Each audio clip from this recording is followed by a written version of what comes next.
तो सीक्वेंस 7 का पोशन पीने के बाद ट्रिस अब लड़के से लड़की बन चुकी है और टिंजन में होने वाले सारे मौत के पीछे ट्रिस का हाथ है। प्री मॉड्यूल डिमोनस की पावर की मदद से वो लोगों के ऊपर काला जादू करके उनको मार रही होती है, पर ये सब ट्रिस क्यों कर रहा है और इसके पीछे उसका क्या मकसद है? क्या नाइट हॉक उसे पकड़ पाएंगे? ये जानने के लिए चलिए एपिसोड को शुरू करते हैं। तो एपिसोड के स्टार्टिंग में हम मिस्टर अजीक को ब्लड की मदद से दीवार के ऊपर एक महल की पेंटिंग बनाते हुए देखते हैं। इसके बाद हमें मिस एलिजाबेथ और क्लेन को दिखाया जाता है, जो कि लामू से लौटने के बाद रोज देखने वाले बुरे सपने के बारे में क्लेन को बताती है। ये सुनने के बाद क्लेन एलिजाबेथ के सपने में झांकने लगता है और वहाँ पे एक पुराना महल को देखता है, जिसके अंदर क्लेन एक योद्धा का आत्मा को भी महसूस कर पाता है। सपने में ये देखने के बाद क्लेन स्मिथ और फ्रे के साथ लामूद के उस किले के पास जाता है, जहाँ पे फ्रे भी उस योद्धा के आत्मा को महसूस कर पाता है, पर योद्धा का आत्मा बहुत ताकतवर होने की वजह से स्मिथ उनके साथ 30782 नाम का एक आर्टिफैक्ट को लाता है, जिसका नाम है म्यूटेटेड सनस्केयर्ड एम्बलम, जो कि 1 मिनट के अंदर अपने 15 मीटर के दायरे में रहने वाले सारे आत्माओं को नष्ट कर देता है। इसके बाद सारे नाइट हॉक महल के अंदर जाते हैं, जहाँ पे वो सब एक आत्मा को महसूस कर पाते हैं। इसीलिए क्लेन अपना स्पिरिट विजन को यूज करके चारों तरफ निहारने लगता है, बट अचानक कुछ काला धुआं क्लेन की तरफ आने लगता है, पर उस काले धुएं से स्मिथ क्लेन को बचा लेता है। इसी दौरान वो योद्धा का आत्मा वहाँ पे प्रकट हो जाता है और क्लेन के ऊपर हमला करने लगता है, बट क्लेन उसे रोकने के लिए क्रिम्सन कार्ड का यूज करता है, बट वो योद्धा उसके जादू को तोड़ देता है, जिसे देखने के बाद स्मिथ उस आत्मा की कमजोरी ढूंढने के लिए फ्रे को बोलता है, बट इसी दौरान वो योद्धा स्मिथ के पीछे से एक जोरदार वार करता है, जिसके वजह से 30782 आर्टिफैक्ट स्मिथ के पास से गिर जाता है।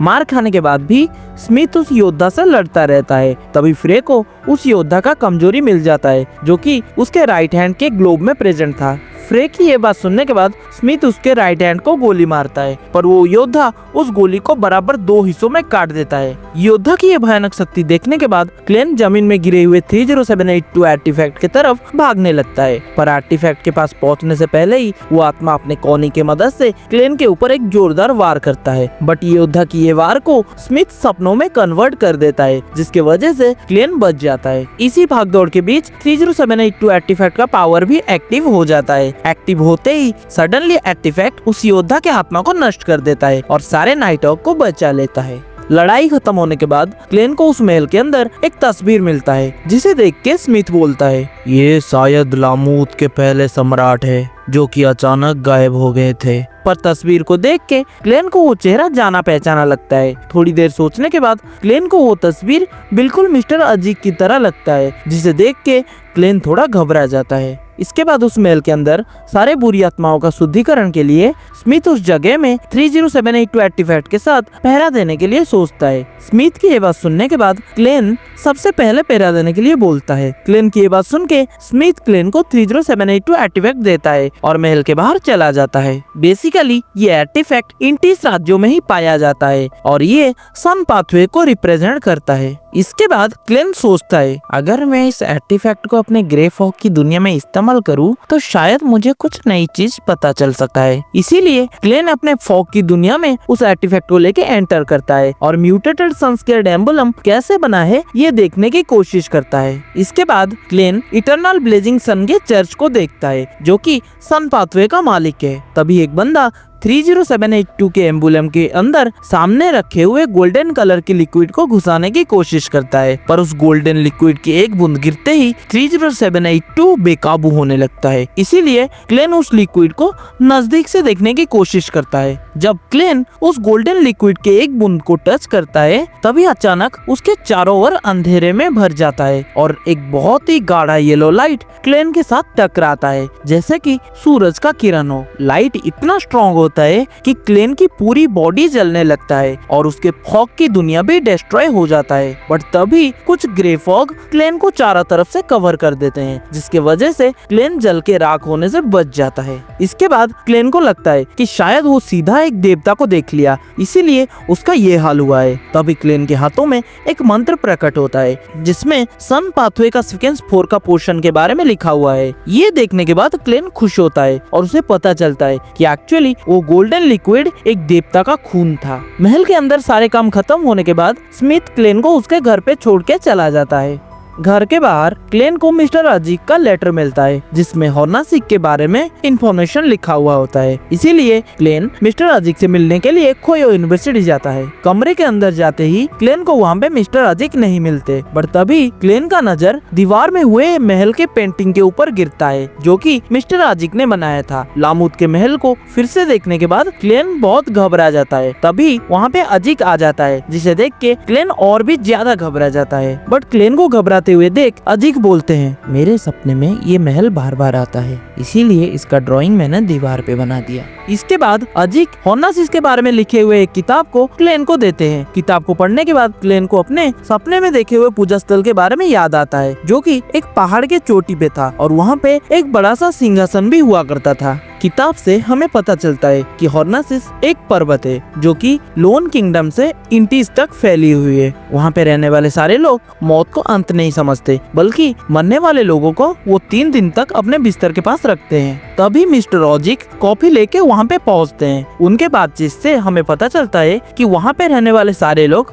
अचानक कहीं गायब हो गए थे। वो सारे लोग हर नाम की एक गॉडेस को पूजा करते हैं जिसे वो सब रूलर ऑफ द एवरनाइट और मदर ऑफ द स्काई भी बुलाते हैं। अजीक ये बात सुनने के बाद क्लेन को लगता है कि शायद नेशन ऑफ द एवरनाइट और रूलर ऑफ द एवरनाइट के बीच में कुछ कनेक्शन है। इसी दौरान अजीक क्लेन से बोलता है, तुम इस महल को देखे हो ना क्लेन? अगर तुम इस महल के बारे में कुछ जानते हो मतलब तुम मेरे बारे में भी कुछ जानते हो। अजीक की ये बात सुन के क्लेन बहुत ज्यादा डर जाता है, पर अजीक बोलता है, चिंता मत करो, मुझे तो बस मेरे अतीत के बारे में जानना है।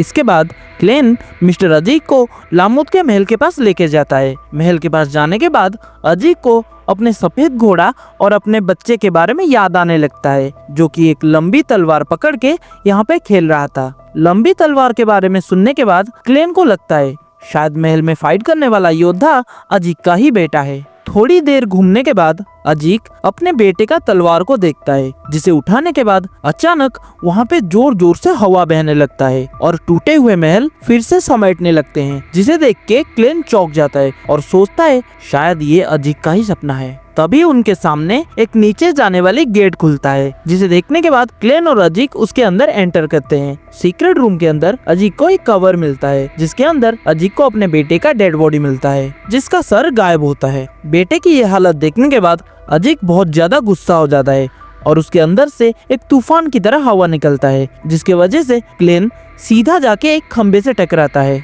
धीरे धीरे महल के चारों तरफ रहने वाले आत्माएं अजीक के पास आने लगते हैं और अजीक को अपने अतीत के बारे में याद आने लगता है। इसके बाद हमें अजीक की अतीत दिखाया जाता है जहाँ पे क्लेन कुछ गार्ड्स को बहुत सारे सैनिकों को जलाते हुए देखता है। बट तभी अचानक उस आग के अंदर एक बंदा खड़ा होता है और वो बंदा अजीक ही होता है। जले हुए आग के अंदर अजीक को देखने के बाद वो सारे गार्ड्स उसके ऊपर फिर से हमला करते हैं, पर यहीं पे हमें अजीक के श्राप के बारे में पता चलता है। बेसिकली अजीक के श्राप की वजह से एक बड़ा सा स्केलेटन उसके अंदर से निकलता है जिसका मकसद है अजीक का रक्षा करना और दुश्मनों को खत्म करना। आग के अंदर से निकल के अजीक उन सैनिकों के ऊपर हमला कर देता है। लड़ाई के अंदर अजीक और उसके स्केलेटन मिलके दुश्मनों के हर एक सैनिकों को मार गिराते हैं। तभी अचानक क्लेन अजीक की दूसरे मेमोरी को देखने लगता है जहाँ पे अजीक की पत्नी बीमार होती है, पर अजीक को देखने के बाद क्लेन को वो थोड़ा बदला बदला लगता है। थोड़ी देर अच्छे से निहारने के बाद क्लेन उसके पीछे खड़े हुए आत्माओं को देख पाता है। बेसिकली अपने श्राप की वजह से अजीक जिन जिन को भी मारता है उन सब के आत्मा अजीक के गुलाम बन जाते हैं। बट इसी श्राप की वजह से अजीक अपने परिवार को छोड़ के लामूद से हमेशा के लिए चला जाता है। तभी क्लेन अजीक को सपने से जगा देता है। सपने से जगने के बाद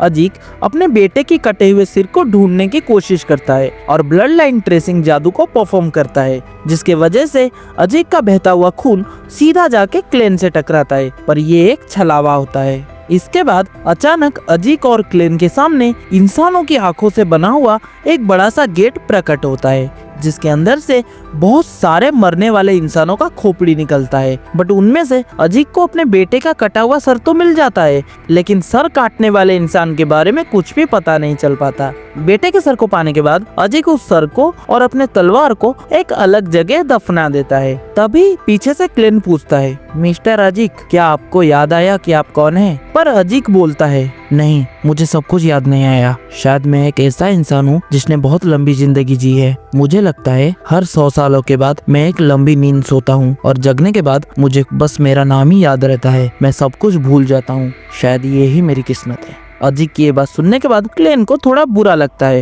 एंड यहीं पे LOTM का एपिसोड 6 खत्म होता है। पर इन सब के बाद भी क्या क्लेन अपने दुनिया में फिर से लौट पाएगा या उसका जिंदगी भी अजीक की तरह हो जाएगा? ये सब जानने के लिए हमारे साथ इस सफर में जुड़े रहिए एंड एक्सप्लेनेशन वीडियो कैसा लगा ये कमेंट करके जरूर बताना। अगर इसके पिछले वाला एपिसोड को नहीं देखा तो लिंक डिस्क्रिप्शन में है, जल्दी जाके चेकआउट कर लो। तो मिलते हैं नेक्स्ट वीडियो में, तब तक के लिए सबको ऑल द बेस्ट।